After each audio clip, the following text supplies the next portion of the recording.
Hello students in today class we are going to discuss feudalism, its merits and demerits. देखिए last class में हम लोगों ने discuss किया था कि व्हाट एक्चुअली फ्यूडलिज्म क्या होता है। तो मैंने आपको एक ये डायग्राम के थ्रू समझाया था कि फ्यूडलिज्म का जो टाइम पीरियड है इंडिया में वो 650 एडी से लेकर 1206 एडी तक का पीरियड है और this period is also known as Rajput period भी इसको बोला जाता है and it was the period of feudalism also. तो फ्यूडलिज्म को समझने से पहले आप ये देख लीजिए, फॉर एग्जांपल एक रूलर है एक रूलर है और किंग है और इस रूलर ने अपनी लैंड को डिवाइड किया 4 नंबर्स ऑफ लॉर्ड्स को, जिनको फ्यूडल लॉर्ड्स बोला जाता है। वो नंबर ज़्यादा भी हो सकता है, कम भी हो सकता है, हम सिर्फ एक एग्जांपल ले रहे हैं। तो किंग ने अपनी लैंड को डिस्ट्रीब्यूट किया फ्यूडल लॉर्ड्स में। ये FL से मतलब है feudal lords, feudal Lord's, feudal Lord's और फ्यूडल लॉर्ड्स। अपनी लैंड को उसने 4 पार्ट में डिवाइड कर दिया। अब ये जो फ्यूडल लैंड्स लॉर्ड्स होते थे, इनको कोई सैलरी किंग नहीं दे रहा है, इनको लैंड मिल गई है और ये फ्यूडल लॉर्ड्स जो थे वो एक बार साल में किंग को एक फिक्स्ड अमाउंट ऑफ मनी देते थे।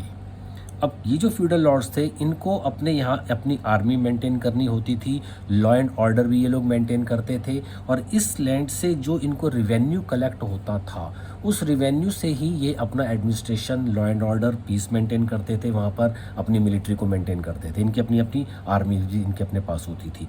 तो ये फ्यूडलिज्म का कंसेप्ट था।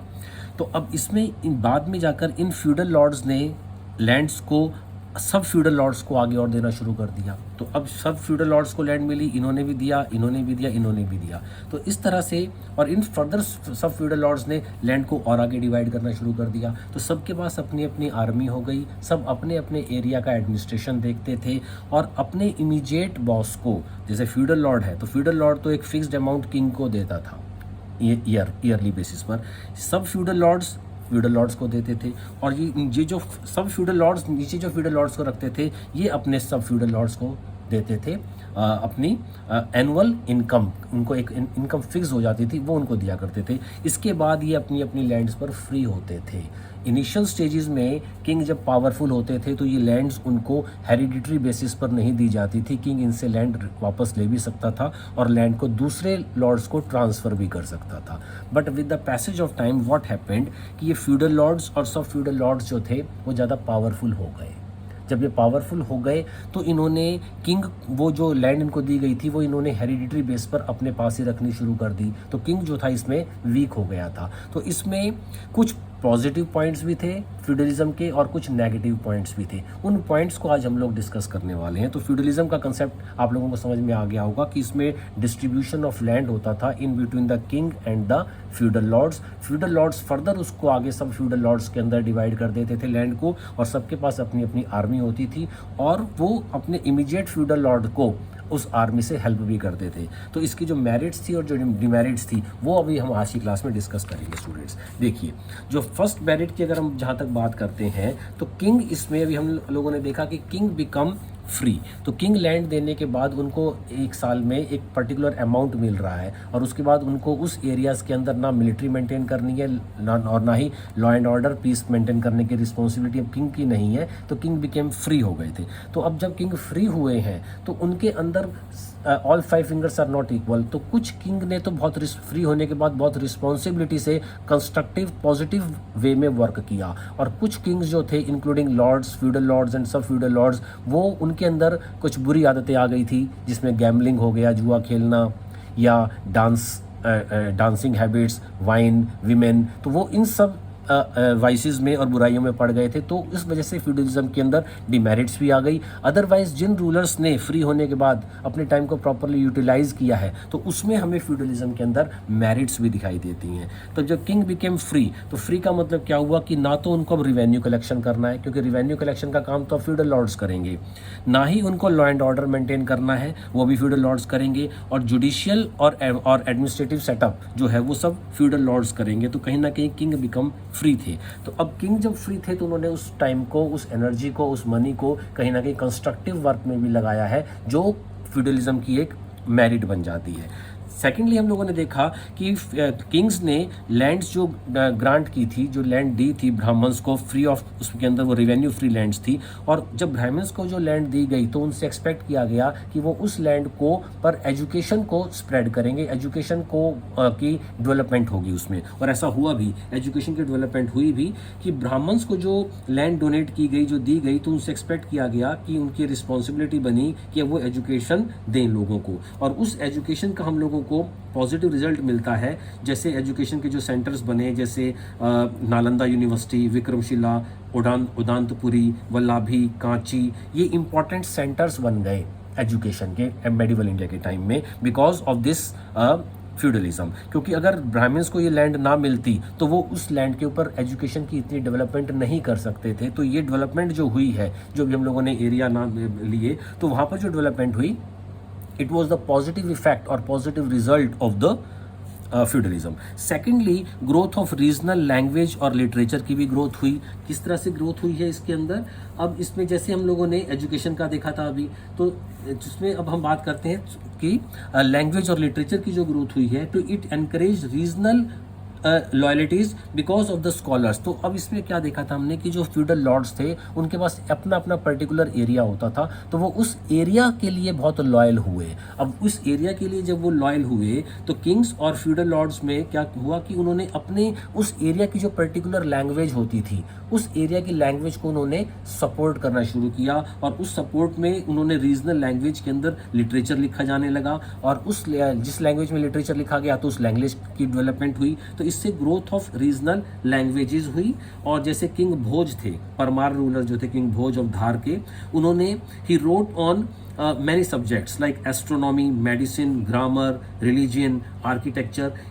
उसमें हलयुद्धा और धनंजया, पद्मगुप्त, ये सब इनके टाइम में इम्पॉर्टेंट स्कॉलर्स थे जिन्होंने इनकी कोर्ट को एडोर्न किया था किंग भोज परमार की। तो इस तरह से growth of regional language and literature हुआ। It was all happened because of the this positive effect of the feudalism. तो इसमें ग्रोथ ऑफ रीजनल लैंग्वेज और लिटरेचर हम लोगों ने देखा। इसके साथ साथ ग्रोथ ऑफ रीजनल आर्किटेक्चर की भी इसके अंदर ग्रोथ होती है। अब एजुकेशन के साथ साथ हमने लैंग्वेज की ग्रोथ देखी, लिटरेचर की देखी। लिटरेचर की ग्रोथ में हम लोग चंद बरदाई का पृथ्वीराज रासो भी बोल सकते हैं। बेलहन ने विक्रमादित्य चरित्र लिखा, कल्हन की राजतरंगिणी भी आती है। तो इन सब की जो ग्रोथ हुई है because of the positive aspect of the feudalism था। अब जब हम रीजनल आर्किटेक्चर की बात करते हैं तो टेम्पल्स इस टाइम में बहुत बने हैं, फोर्ट्स भी बने हैं। फोर्ट्स में रणथंबोर, चित्तौड़, ग्वालियर, मांडू, चंदेरी, असीरगढ़, ये जो फोर्ट्स बने ये सब रीजनल आर्किटेक्चर के ऊपर बेस्ड हैं। ये अपने अपने रीजन का जो आर्किटेक्चर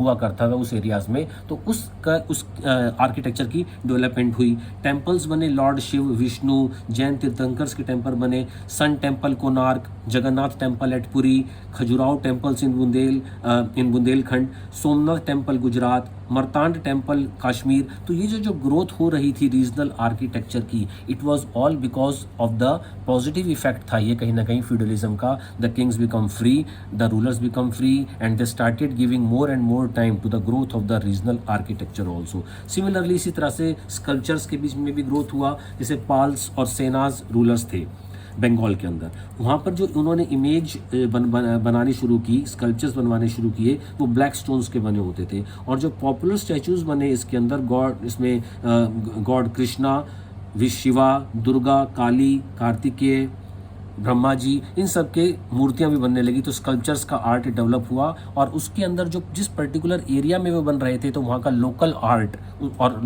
और स्कल्पचर के अंदर भी डेवलपमेंट हुई। इसी तरह से ग्रोथ ऑफ पेंटिंग्स भी हुई है। पेंटिंग्स की जब हम बात करते हैं तो राजस्थानी, काश्मीरी, कांगड़ा स्टाइल की जो पेंटिंग्स थी वो ग्रो हुई। तो इसमें हमने देखा कि फ्यूडलिज्म के अंदर कुछ ना कुछ पॉजिटिव एस्पेक्ट्स भी हुए और कुछ मेरिट्स भी थी। तो इसके साथ अब हम लोग इसके ऐसा नहीं था कि सिर्फ मेरिट्स ही थी, अब हम इसकी कुछ डिमेरिट्स को भी डिस्कस करेंगे। तो जहाँ तक डिमेरिट्स की बात आती है स्टूडेंट्स, फ्यूडलिज्म की जब हम डिमेरिट्स को डिस्कस करते हैं तो फर्स्ट ये था कि पीपल जो थे they were loyal to their feudal lords and not to the kings. जैसे मैंने अभी आपको बताया था कि जैसे एक रूलर ए है, उसने अपनी लैंड को डोनेट किया या लैंड को डिस्ट्रीब्यूट कर दिया फ्यूडल लॉर्ड्स के अमिट में। अब यहाँ के जो लोग थे यहाँ की जो पीपल थे वो अपने फ्यूडल लॉर्ड को कहीं ना कहीं ज़्यादा लॉयल होते थे।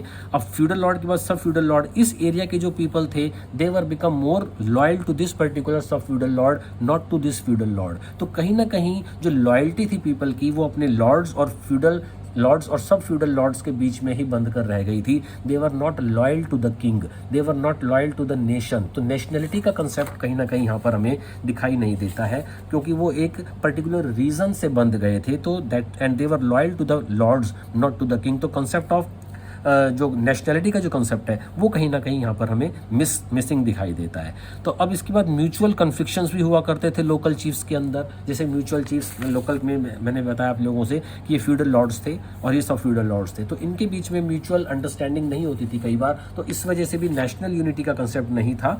और वीक मिलिट्री, इसके साथ साथ एक वीक मिलिट्री का सिस्टम भी स्टार्ट हो गया था, क्योंकि जो सोल्जर्स की जो रिक्रूटमेंट होती थी वो नेशनल लेवल पर नहीं हो रही है, वो रीजनल लेवल पर हो रही है। हर फ्यूडल लॉर्ड और हर सब फ्यूडल लॉर्ड अपने लेवल पर सोल्जर्स को अपॉइंट करते थे और उन सोल्जर्स को एक सिमिलर यूनिफॉर्म ट्रेनिंग जो नेशनल लेवल की ट्रेनिंग होती थी वो भी नहीं मिल पाती थी। और and they were not kept under one command, और ना ही उनके अंदर एक कमांड के नीचे होते थे, और वो अपने फ्यूडल लॉर्ड्स को ही फेथफुल होते थे, क्योंकि उन फ्यूडल लॉर्ड्स और सब फ्यूडल लॉर्ड्स से उनको सैलरी मिलती थी। They were not getting the salary directly from the king, that's why they were not loyal to the king at the national level, but they were loyal only to their sub feudal lords and the feudal lords. तो उनके जो soldiers जो थे military में भी कहीं ना कहीं रीजनलिज्म की बात थी, नेशनलिज्म की बात हम लोगों को नहीं दिखाई देती है। तो that was the weak military system. उसके साथ साथ जो सोल्जर्स थे जब उनकी अपॉइंटमेंट रीजनल बेसिस पर हुई है, नेशनल बेसिस के ऊपर उनकी अपॉइंटमेंट नहीं है, रीजनल बेसिस पर उनकी अपॉइंटमेंट हुई है, तो हर रीजन की कुछ अपने कस्टम्स होते हैं, कुछ अपने ट्रेडिशंस होते हैं। तो उस एरिया के सोल्जर्स अपने कस्टम्स और अपने ट्रेडिशंस को ही फॉलो करना चाहते थे। जस्ट टेक द एग्जांपल हम इसमें ले सकते हैं कि जैसे राजपूत्स हैं, उनका जो एरिया है वहाँ उनका ये कस्टम था कि हमें मातृभूमि में ही अपने प्राण त्यागने हैं। तो उसमें दैट्स वेरी गुड कंसेप्ट, वो अच्छा कंसेप्ट है कि वो भागेंगे नहीं युद्ध भूमि से, लेकिन कहीं ना कहीं वो टैक्टफुल नहीं हो पाए। अगर एक राजपूत योद्धा को 100 मुगल योद्धाओं से युद्ध करना पड़ रहा है तो वो उसमें युद्ध करता था।